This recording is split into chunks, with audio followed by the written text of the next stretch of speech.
Hi guys! Welcome back sa aking YouTube channel. Kung bago po kayo dito sa aking channel, mag-subscribe na kayo guys para updated kayo sa mga value ng mga barya natin. So, ang pag-uusapan natin ngayon guys, itong 2 piso na isang commemorative coin para sa 100th birth anniversary ni Manuel Rojas, no? Ito po yung 5th president po natin. And ganito po yung itsura ng coin.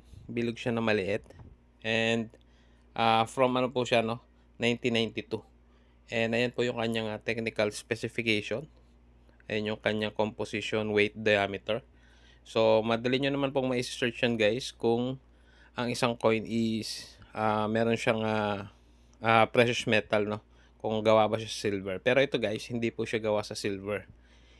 Common commemorative coin lang po ito. Circulating din ito. Ngayon, may mga iba po na bumibili nito, pero make sure po na yung mga hawak ninyo is brilliant uncirculated tapos marami, no? Pero kung ano lang po kasi yan, mga ganitong circulated tapos kung ilang piraso lang din guys is wala po talagang halos bumibili.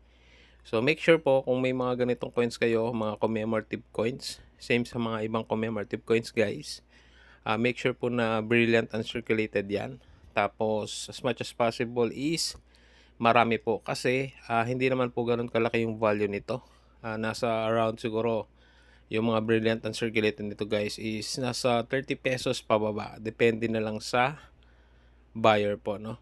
So yung iba po kasi guys, gaya nung mga previous video ko, yung mga ibang commemorative coins minsan nilalagay po sa blister pack.